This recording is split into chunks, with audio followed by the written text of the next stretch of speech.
மகாராஜாவுக்கு இணையான ட்விஸ்ட். ஓடிடியில் பார்க்க கேரளாவின் தரமான கிரைம் த்ரில்லர். கேரளா சினிமாவில் வெளியான பலருக்கும் தெரியாத ஒரு தரமான கிரைம் சஸ்பென்ஸ் த்ரில்லர் படம் குறித்து இந்த தொகுப்பில் பார்க்கலாம்.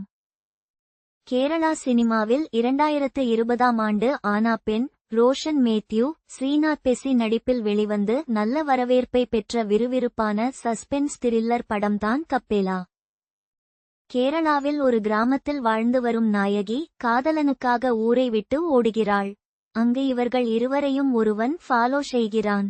அதன்பின் நடக்கும் திடுக்கிடும் சம்பவங்கள்தான் இப்படத்தின் மையக்கரு. இந்த படத்தின் மிகப்பெரிய பலமே திரைக்கதைதான். குறிப்பாக இரண்டாம் பாதிக்கு மேல் படம் முழுக்க பதட்டத்தை ஏற்படுத்தி சீட்டின் நுனிக்கே வரவழைக்கும். கிளைமாக்ஸுக்கு முன்வரும் ட்விஸ்ட் கிட்டத்தட்ட மகாராஜாவுக்கு இணையான ட்விஸ்ட் என்றே சொல்லலாம். அந்த ட்விஸ்டுக்கு பிறகு முழு படமும் வேறொரு கோணத்தில் நமக்கு தெரியும். கேரளாவில் அதிகரித்து வரும் பெண்களுக்கு எதிரான வன்முறை குறித்து, அதனால் அதிகரிக்கும் குற்றங்கள் குறித்தும் இந்த படம் அழுத்தமாக பேசியுள்ளது. எதிர்பாராத ட்விஸ்டுடன் சேர்ந்து ஒரு வித்தியாசமான சஸ்பென்ஸ் த்ரில்லர் படத்தை பார்க்க விரும்புபவர்கள் அமேசான் பிரைம் தளத்தில் உள்ள இந்த படத்தை தவறாமல் பார்த்துவிடுங்கள்.